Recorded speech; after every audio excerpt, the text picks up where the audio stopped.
নমস্কার বন্ধুরা, আপনাদের সবাইকে স্বাগত। আজকে 22শে সেপ্টেম্বর। তো ওয়েদার আপডেট কেমন থাকছে তো সেই সংক্রান্ত বিষয়ে বিস্তারিতভাবে আলোচনা করব। এবং গতকাল কিন্তু আপনাদেরকে জানিয়েছিলাম যে মধ্য বঙ্গোপসাগরে একটা ট্রলার কিন্তু ডুবি হয়েছে।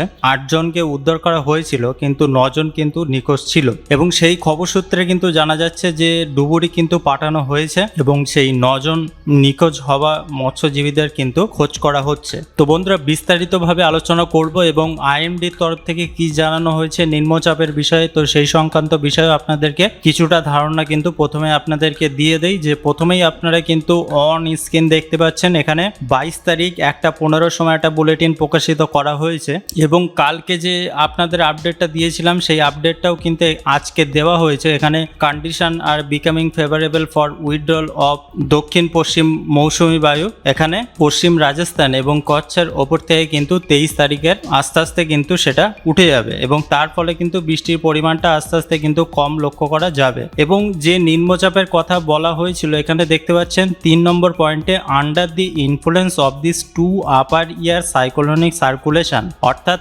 মায়ানমার এবং তার পার্শ্ববর্তী অঞ্চলে এবং মধ্য বঙ্গোপসাগরের মধ্যে যে দুটো একসঙ্গে নিম্নচাপ ক্ষেত্র সৃষ্টি হচ্ছে এবং তার ফলে কিন্তু এখানে low pressure area is likely to form over West central বে অফ বেঙ্গল, অর্থাৎ পশ্চিম মধ্য বঙ্গোপসাগর এবং তার তৎসংলগ্ন এলাকায় 23 তারিখে কিন্তু এটা ফর্ম করবে। তো এবার বৃষ্টিপাত কতটা কি হবে তো সেটাও আমরা একটু দেখে নেবো। তো এখানে দেখতে পাচ্ছেন যে east and north east India, তো এখানে 2 নম্বর পয়েন্টে আমরা কিন্তু ওয়েস্ট বেঙ্গলের আপডেটটা জানতে পারবো এবং এখানে isolated heavy rainfall very lively over Assam, Meghalaya, Nagaland, Manipur, Mizoram, ত্রিপুরায় 23 থেকে 28 তারিখে।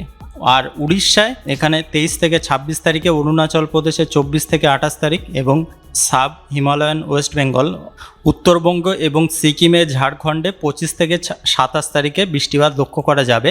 আইসোলেটেড হেভি রেনফল, অর্থাৎ বিক্ষিপ্তভাবে কোনো কোনো জায়গায় অতি ভারী বৃষ্টিপাত হতে পারে, একসঙ্গে টানা বৃষ্টিপাত কিন্তু হবে না। এবং গাঙ্গেয় পশ্চিমবঙ্গ 25 থেকে 26 তারিখ আর বিহারের 27 থেকে 28 তারিখে বৃষ্টিপাত কিন্তু আমরা লক্ষ্য করতে পারবো।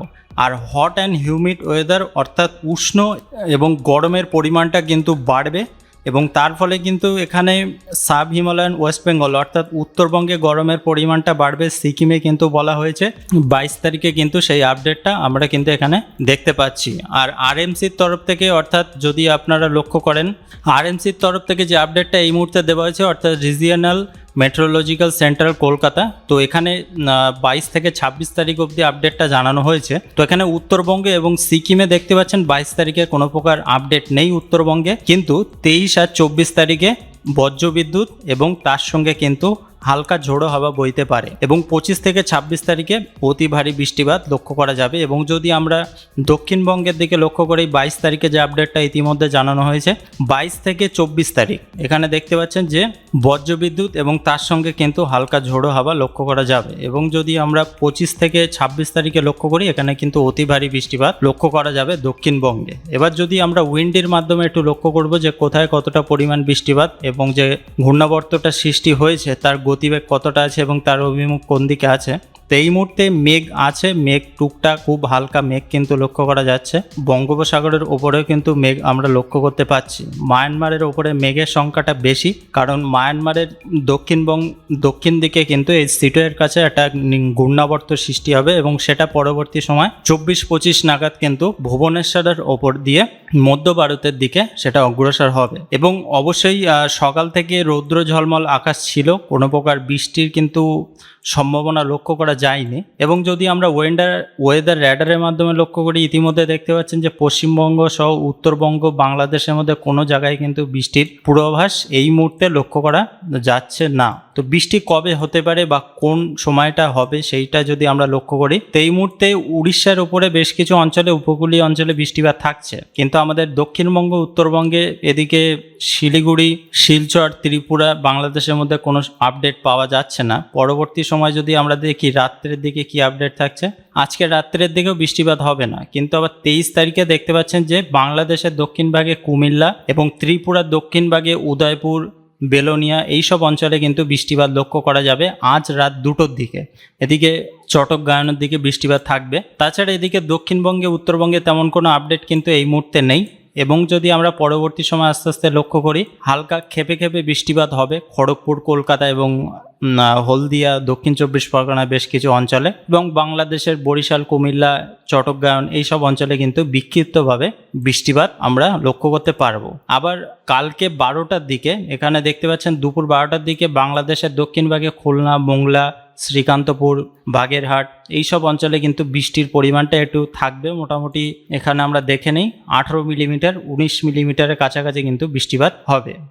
মাদারীপুর, বরিশাল, মতিরহাট এইসব অঞ্চলে 12 মিলিমিটার বৃষ্টিপাত হতে পারে। আর এদিকে আমাদের পশ্চিমবঙ্গের দক্ষিণবঙ্গে যদি আমরা দেখি, চাকুলিয়া, খড়গপুর, হলদিয়া এইসব এলাকায় মোটামুটি বিক্ষিপ্তভাবে ছিটেফোঁটা বৃষ্টিপাত কিন্তু আমরা লক্ষ্য করতে পারবো। এবং আবার কালকে 23 তারিখে দুপুর 2টোর থেকে খড়গপুর, বালিয়াচক, তারপরে এদিকে যদি আমরা দেখি বোলপুর, গুসকাড়া, দুর্গাপুর এইসব অঞ্চলে কিন্তু বৃষ্টিপাত হবে। মোটামুটি এখানে বাংলাদেশের মধ্যে রাজশাহী, তারপরে এদিকে লোহাগাড়া এইসব অঞ্চলে কিন্তু বৃষ্টির পরিমাণটা থাকবে। কলকাতা সহ উত্তর দক্ষিণ চব্বিশ পরগনা, নদিয়া, হাওড়া, হুগলি এইসব অঞ্চলে বৃষ্টিপাত কিন্তু হবে। উত্তরবঙ্গে তেমন কোনো আপডেট নেই এই মুহূর্তে, কালকে দুপুর 2টো অবধি।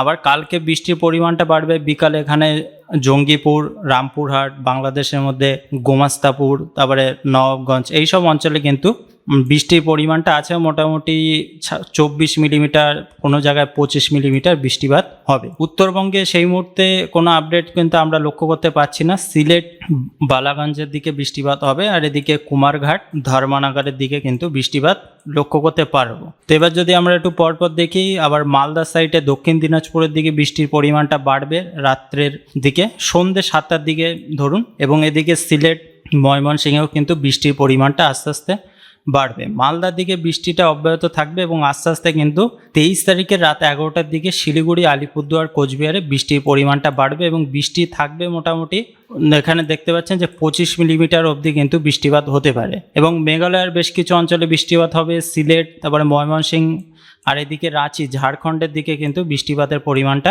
বাড়বে। যদি আমরা পরবর্তী সময় দেখি, উত্তরবঙ্গে বৃষ্টি থাকবে 24 তারিখে এবং 23 তারিখে রাত 3টের দিকে শিলিগুড়ি, আলিপুরদুয়ার, গোয়ালপাড়ার দিকে বৃষ্টির পরিমাণটা কিন্তু লক্ষ্য করা যাবে। আর 24 তারিখে 7টার দিকে সকালের দিকেও বৃষ্টি থাকবে, এবং 24 তারিখে সকাল 10টার দিকে দক্ষিণবঙ্গে অর্থাৎ আরামবাগ, চন্দননগর, কোলাঘাট, কলকাতা এদিকে বাংলাদেশের মধ্যে দক্ষিণভাগে কিন্তু বৃষ্টিপাত লক্ষ্য করা যাবে। এবং যদি আমরা একটু পরবর্তী সময় দেখি, আবার বৃষ্টির পরিমাণটা বাড়বে 24 তারিখে দুপুরের দিকে।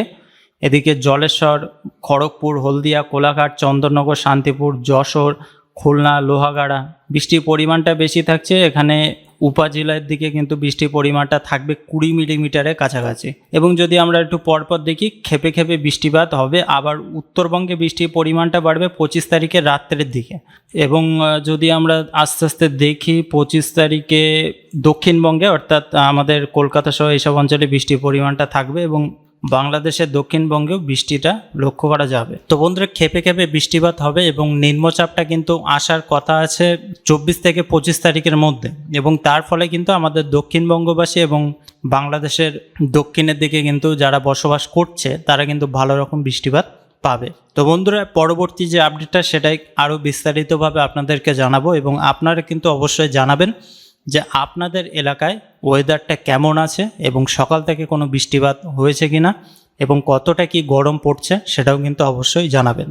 তো বন্ধুরা, সবাই ভালো থাকুন, সুস্থ থাকুন, আর এতক্ষণ আমাদের এই ভিডিওটা দেখার জন্য আপনাদেরকে অসংখ্য ধন্যবাদ।